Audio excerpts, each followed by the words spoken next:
As I said, I'm familiar with this manner of encryption.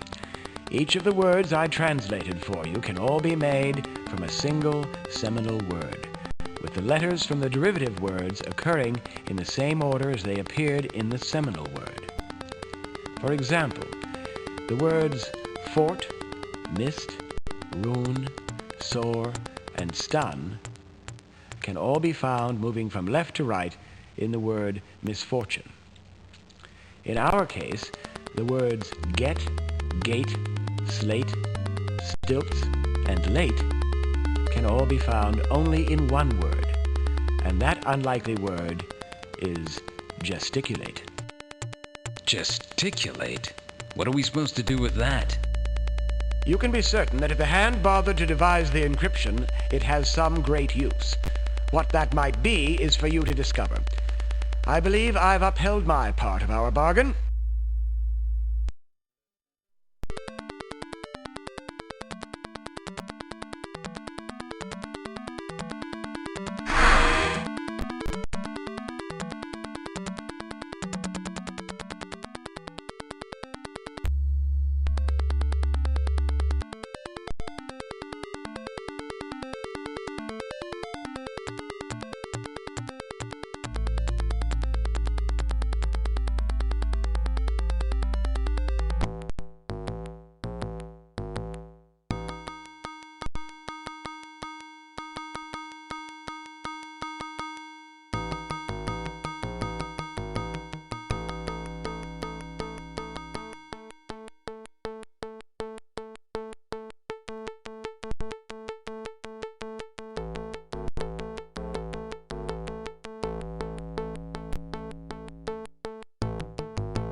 Where CFF revolutionaries get to watch the Rebo as it unfolds on holovids and internets like the rest of the country. It's also where they develop illegal computer societechs that they'll need to implement when and if they ever overthrow Solux.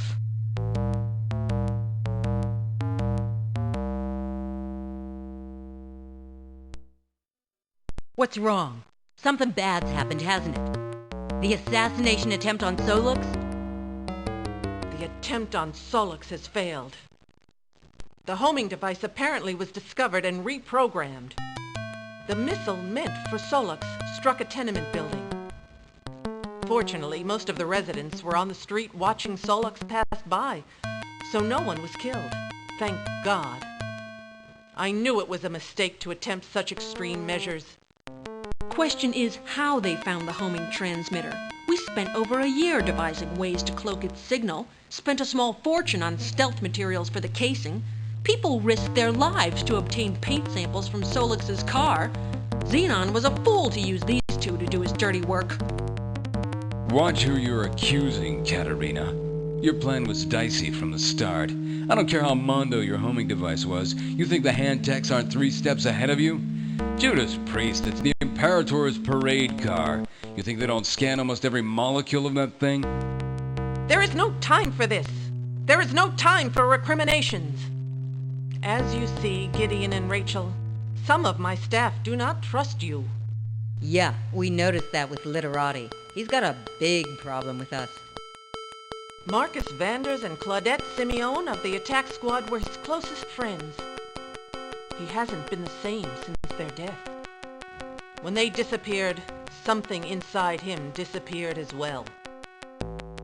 We've discovered Solux's secret. We've discovered the secrets of hell. Hell's secrets. I've no time for idle boasts. Tell me what you know. The Imperator doesn't have the keys to hell, but Solix does have a team of ace hackers and hardware at least 3 generations ahead of anything you've ever seen. Hell isn't real. They're computer generating the whole thing. Computer generating? But how? The Hand is ruled like Luddites, outlawing most cutting-edge tech, but that hasn't stopped the government itself from moving ahead full bore. They've been developing cyberspace and decking technologies to a sophisticated degree. When they damn people, they don't physically send them anywhere. The victim's nervous system is linked to a computer network that's generating an enormously complex virtual environment. And that's hell. My God! You're certain of this? We've got a deep throat inside the Pentagon. He's a programmer who spends his days backing up data generated by the Hell program. They've got everyone's nightmares on tape. And he's spilling everything he knows. Everything he's said so far is consistent with our experiences in the underworld.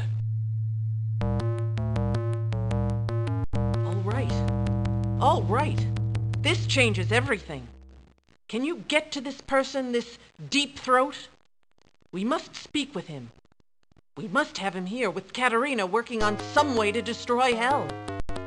If it's a computer program we can crash, we can devise a bug or virus and reduce the gates of Hell to virtual ruins. Correct, Katerina?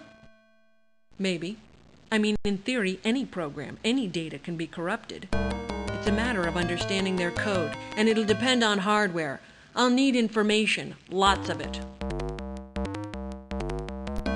You heard her, Gideon, Rachel. Bring me this deep throat. We must have him on our team. In the meantime, the front has a number of important allies.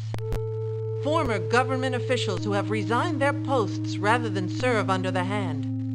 And activists who the Hand deemed too subversive to remain free. All of them will be crucial to forming a government that can take charge when Solix is defeated. The Imperator, of course, knows this, and has apprehended them, consigning all of them to Hell. We had never seen a way to rescue them until now. Can you access Hell at will? We think so. We have access to a psychopomp, which, as it turns out, is a disguised decking unit. Good. You two must undertake to rescue our people being tortured in Hell. If I understand this correctly, they are most likely linked to a computer somewhere in the Pentagon. We have spies inside. Hopefully, one of them will be able to free their bodies while you free their minds. Katerina will brief you on the identities of the prisoners. While you work to free them, we will devise a means of destroying Hell. A woman works a keypad like a concert pianist. She seems determined to make her dated machine work magic.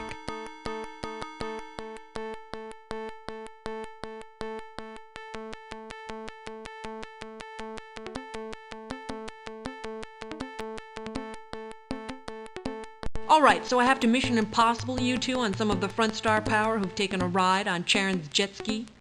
Get ready. The list reads like a who's who of establishment figures gone disgrunt. Any theories on how we're gonna find these people? We've got a psychopomp, but what next? We just can't make blind decks. Hand sea-space jocks would find us in minutes. We're a little lucky there. The Hand's given us a head start. You know how they run it. Hell isn't scary if the folks at home don't know something about it.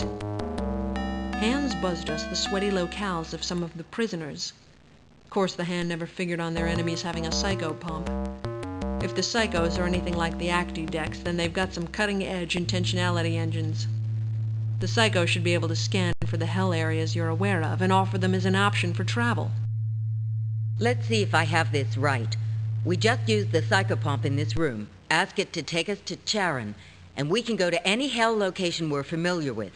And to leave a Hell pit, I assume we just return to Charon. That's the theory. Remember, the psychopomps are for the bad guys who run Hell. It's supposed to be easy for them to get around. Listen now. Here are the people you have to rescue from Hell. There are 12 of them in total. We know that Eddie Commerce is being held by a demon named Moculus in some manner of Hell Zoo. Isn't Commerce the underground comic, the really subversive guy? That's right, the hand kept censoring his act. Finally, he got fed up and went full-blown disgrunt. That's one. Who else? Front's top EE guy, a shaman with circuitry, a Texan named Dingo Tucker, is being held in one of Beelzebub's pits that apparently is teeming with rats. Former Secretary of State Sheshu is having his gums eternally torn open by a dentist demon named Malbolge. Prudence Alayla, Senator Burr's chief of staff, is getting the traditional hellfire treatment. Multi-billionaire Conklin Danforth is encased in a block of ice beside a tributary that leads to Hell's frozen sea. Former Secretary of Defense Trenton is on the rack in one of Mephisto's pits. That's all I got on these guys, but it's a good start. That's a good start. Anything else? There's one other thing. Townsend Ellers is the chief tactical planner for the CFF,